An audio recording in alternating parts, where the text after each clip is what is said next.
Obviously, an ongoing conversation there about the old Naira, the new Naira, redesigned Naira, especially as the elections come closer. And as I said earlier, we will have our correspondent join us either on Business Morning or subsequently here in Channels Television. You can be sure to get information on what's going at the Supreme Court, which has started its sitting. Remember, some state governors did take the federal government to court on this matter. So we'll give you updates subsequently. Just stick to us here on Channels Television. Meanwhile, another burning issue to do with the economy is the decision of the National Assembly to amend the Constitution and allow states to generate, transmit, and distribute electricity in areas covered by the national grid as an excellent development capable of improving power supply nationwide. Well, this issue, electricity, has been on the concurrent legislative schedule of the 1999 Constitution, but the federal government has, over the years, well, you can say how successful it's been, how much power you've had, you know, in your area. Well, we have someone to help us discuss the possibilities that come from this move if it eventually goes through. Joining us here in the studio, the Managing Director of Welbeck Electricity Independent Power. Thank you so much, Mr. Afolabi Ayela, for your time this morning. Thank you for having me. So, I mean, we're all caught up with the Naira crunch and, you know, the feel and obviously election, which is, I think, is about 10, 11 days left. Yep. Do we have time for this now? I think we do, and I think it's an excellent development. However, I would say that we shouldn't be too expectant of too much change very soon. Moving electricity generation, transmission, and distribution from the exclusive to the concurrent list means that states will now be expected to bring about regulation that will create an enabling environment for investment. So we're not expecting the states to start putting money into building power generation plants, into building transmission or distribution infrastructure, but we do understand that each area, each state of Nigeria is peculiar to itself, has its own peculiarities, and therefore each state should be able to make subnational regulation that will run concurrent, side by side with the national policy on electricity.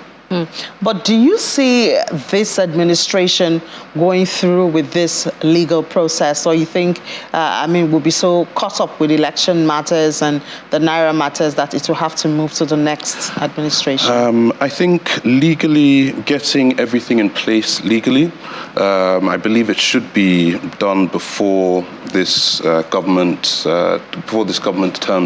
term ends.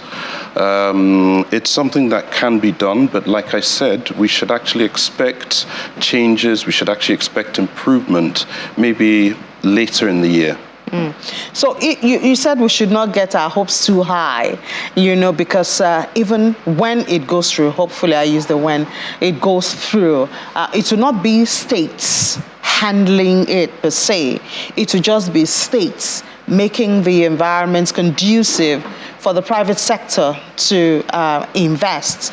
And that can be a source of worry, because we have businesses already complaining that the environment is not friendly enough. Then what is the assurance that there will be a conducive environment for this same private sector to be able to get into the power, which is very capital intensive, you know, to start with? I think, first of all, sustainable, affordable electricity is crucial to see GDP growth. If we want to see GDP growth, if we want to see Nigeria develop, we must have energy. We must have affordable energy. It needs to be available to all.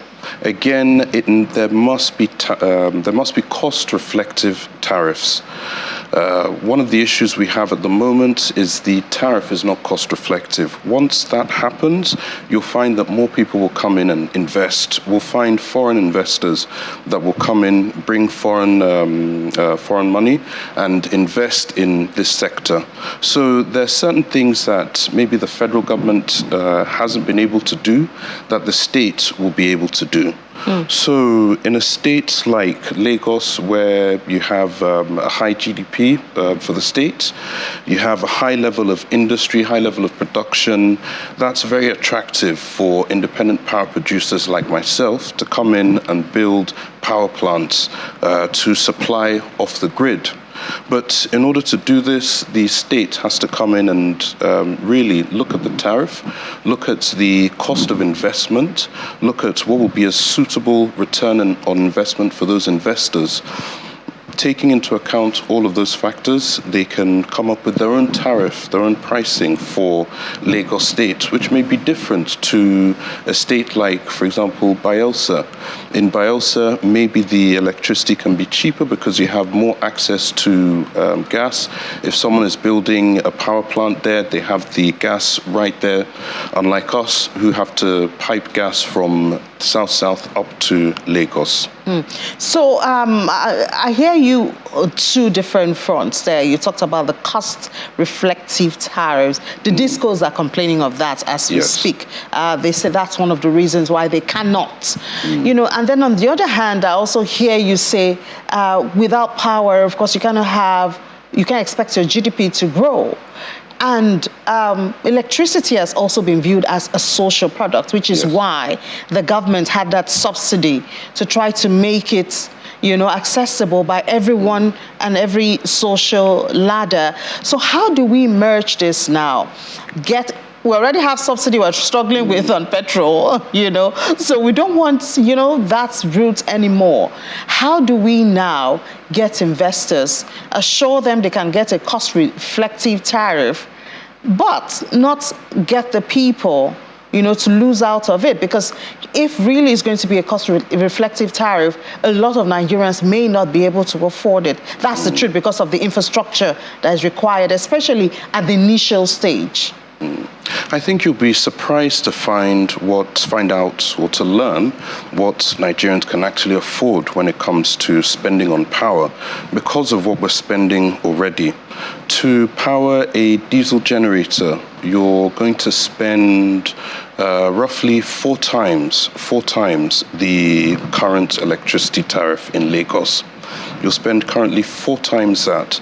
So for petrol, it's slightly lower, but once the subsidy is removed in June, the cost of generating power with the petrol generator will be the same as diesel, so about 4 times higher than the current tariff. That's what people are paying already.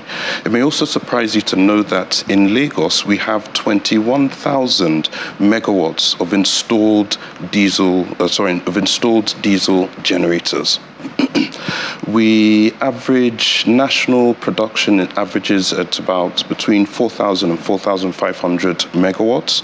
So you can imagine 4 times that is what we've bought and installed in Lagos to cater for when there's electricity outages. So people are spending a lot of money. What we find that when we go to customers, whether they're residential or commercial or industrial, we often find that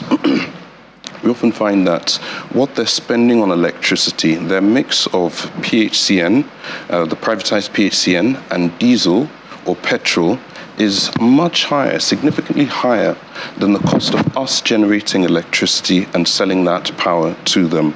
So I think one of the things we need to do is really study and look at how much are Nigerians paying for electricity in their homes and in their businesses currently. And even if we increase the tariff to have it cost reflective, is that going to be lower than what they're paying at the moment? We need to have a look at that and then have that discussion. All right. Then one of your major sources as an independent power supplier would be gas. Correct. Gas is a challenge now for supply and all of that. How will it be different because you're an independent or a private sector? How will it be different? How will you be able to easily and get sufficient gas, you know, with the passing of the petroleum industry bill into law, the gas sector, the gas industry has been deregulated. So now gas producers in the Niger Delta can sell directly to electricity or to gas users, whether in the southwest, in the north. Gas production is increasing. The government is doing a lot for that. Gas is being extended from Ajaokuta up to Kano. So that means that soon industries in Kaduna, in Kano, will now be able to use gas to generate electricity rather than using diesel. The fields offshore Lagos are also producing gas. One pipeline has been built to Dangote refinery. We expect that more will be built, so there'll be more gas available. But then it's also important to note that there are other ways of producing electricity. We ourselves are going into solar, and we're later in this year bringing in fuel cell generators. Fuel cell generators run on methanol. There's no combustion, no moving parts, and almost zero emissions. So we're very concerned with reducing emissions, finding more efficient ways to generate power as well. So how do you see this working, the evolution of power to the states and having the private sector run the power? How do you see it? Do you see the national grid, you know, now useless? Do you see individuals maybe going to communities? Who will be regulating? Now we have the NERC. Are we now going to be having regulators in states, you know? Just paint a picture of how you see it possible. For now, we're not sure until the state assemblies pass their own laws. We're expecting that Lagos State is passing their own law very soon. Once that happens, we'll have an idea of regulation. But like I said, there has to be a national policy and a subnational policy. The transmission network that is still owned by the federal government will always have its use. You can't duplicate that infrastructure. You can improve it. They may want to even concession it, but that infrastructure is there to stay.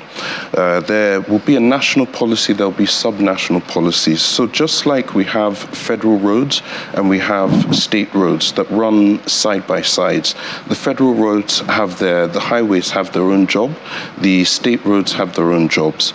So I see states getting more involved in distribution and independent generation. Because for independent generation, the states can promote that, they can foster that.